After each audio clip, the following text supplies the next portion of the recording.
I am Ferdinand Marcos, and I am the President of the Republic of the Philippines. I stand today on behalf of 110 million Filipinos. Hi everyone, hello universe, it's me again. Shoutout sa inyo mga kababayan. Mayroon tayong upload videos update. Ayan, shoutout sa mga Marcos Lily supporters, Filipino and OFW. Ayan, hello. O ayan, mayroon tayong updates video guys. Ito kakaiba talaga. Pero I think hindi kakaiba kasi very related ito kay Amy Marcos sa ginawa niya kay Pangulong Marcos Jr. na ipinahiya niya sa publiko. Pinagbibintangan niya. Ika nga ay pinagkanulo niya ang kanyang kapatid. Mas kinampihan yung hindi kadugo. So, ito naman, yung kaso ng itong magandang babae, pero I think kilala nyo yan. Basahin po natin para kumpleto detalyado, okay? Ano ba ang dahilan? Agoy. O yan o. Kilala nyo kaninong idolo. O, di ba? Sister Rilustay pera ni Kim Chu sa casino. O, Engels. O, mga bes. Ito po ay ang actress na si Kim Cho. Maiba tayo. Showbiz. Agoy.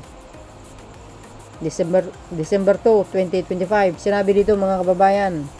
Nalungkot ang abogadong si Jesus Palsis dahil di umano'y nilustay ni Lakambini Chu ang pera ng kanyang kapatid na si Kim Chu sa casino. Dahilan para magsampa ng kaso. Anang qualified thief. Complain ng actress nitong Martes, Disyembre 2. 2025. Ay, grabe. Ang tindi, mga kababayan. Wala ng kapatid ngayon. Biro mo yun. Pinaghirapan niya yan. Yung pera na yan. Because, masipag itong si Kim Chu, guys. Nandahil sa kanya nakapagtapos sa mga kapatid niya, siyang nagpaaral. Yan po ang totoo. Hindi siya nakapag-aral because of sa kanyang pamilya. Pero yumaman ito, milyonaryo to si Kim Chu. Nararapat lang din naman siguro kung talagang naisin niya na magsampa ng kaso. Katulad yan, nagsampa na siya ng kaso, no? Laban sa kapatid niya. Nako po, pag na-found out, ninakaw niya, sigurado kulong. Biro niyo yun? Nasa kasaysayan ng Pilipinas, magkapatid, pinakulong ng kapatid kasi nilusta yung pera. Ay, nako, ewan ko na lang. Pero alam nyo, no, sa totoo lang, nakasaad sa Biblia yan. Huwag masyadong magtiwala, mga kababayan. Kahit kapatid mo man, or, magulang mo, relatives mo, kaya kanilang ipagkanulo. Sabi ni Lord, sa kanyang salita, ang tanging pagkatiwalaan mo ay ang Panginoon. Sapagkat ang Panginoon, hindi kanya kayang ipagkanulo. Di ba? As long as you have faith in God, God will always guide you and protect you wherever you go. And wherever you go, mga kababayan, God is always there for us. Through our prayers yun, mga besa.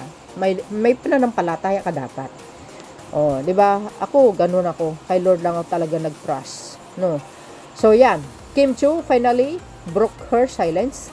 People thought she's a multi-billionaire, but no. Her sister, manager, lost it in casinos, loudly crying face emoji.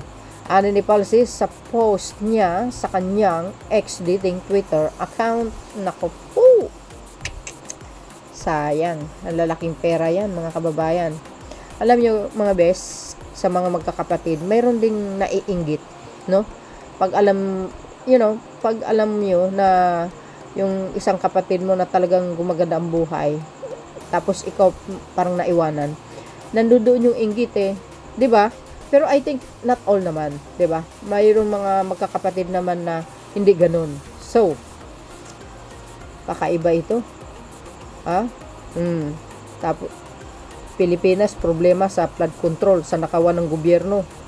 Dahil sa mga opisyal, sa mga ibang politician, ito na naman problema sa showbiz. Kapatid mismo, ninakaw yung kapatid, nilustay. Grabe naman. Ano ba yan? Walang konsensya. Na-attempt niya ba yun? Nalustayin yung pera ng kapatid niya. Ay, grabe, mahiya ka naman, 'di ba? Formal na nagsampa ng reklamo si Kim laban sa kanyang kapatid. Matapos umano niyang madiscovery ang serious financial discrepancies sa kanyang negosyo. OM goes. There's something mikos-mikos. Ayon sa aktres, malaking halagang konektado sa kanyang mga negosyo ang natuklasang nawawala. Kasama ni Kim Chiu ang kanyang legal team na magsampa ng reklamo sa Justice Cecilia Munoz Palma Hall sa DOJ building sa Quezon City, ayon sa Star Magic Talent Management ng aktres. Agay, agay, agay. Ano yan? Paano yan, mga bes? Ito learn and lesson. Sa mga magkapatid or sino man. Huwag kayo masyadong magtitiwala. Tandaan nyo ang sinabi ng Biblia. Huwag magtiwala kanino man.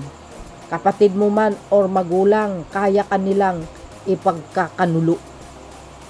Kanino ka magtiwala? Sa Panginoon. Ibig sabihin nun, mga bes. Ibig sabihin, mga kababayan, learn and lesson sa lahat. 'Di ba? Kailangan huwag magtiwala. 'Di ba? Kung mayroon kang savings, wow. Ibig sabihin, huwag kang magtiwala kahit kanino man, no?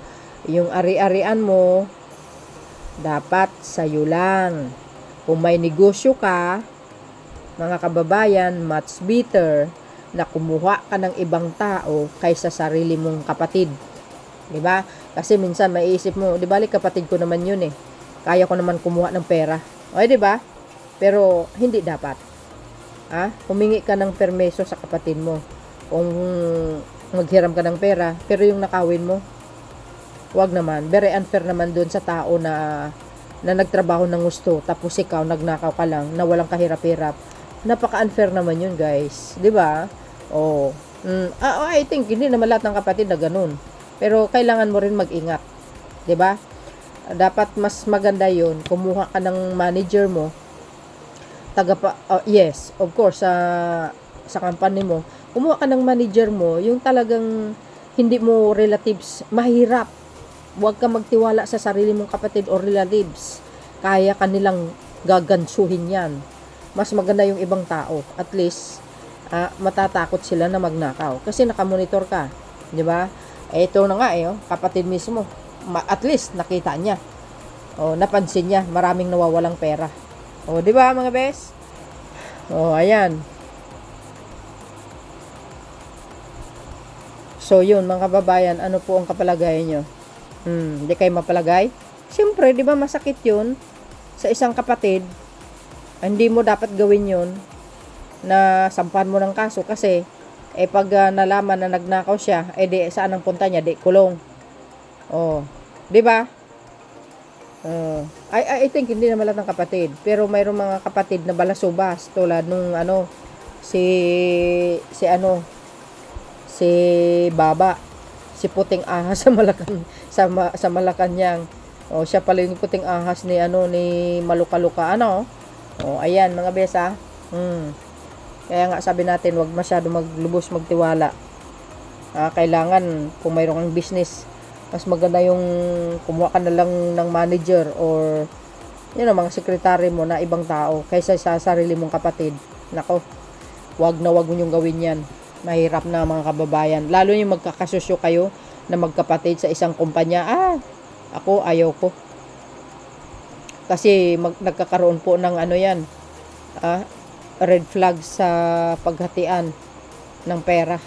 Totoo yun. So, yun, mga bes, ang aking pinaka-latest updates. Kakaiba ito kasi showbiz. Pero kailangan din natin may spread. Because, nakakakuha tayo ng lesson, di ba? Dito sa mga nangyayari. Tulad yan. Kawawa naman si Kim Chiu. Di ba? Siya po ang nagpapagal. Ika nga, naghihirap. Tapos, ganyan-ganyanin mo na lang. Di ba? Parang napaka-unfair naman. Thank you guys for watching. See you again on my next upload. Bye bye bye and baboos. God bless Philippines.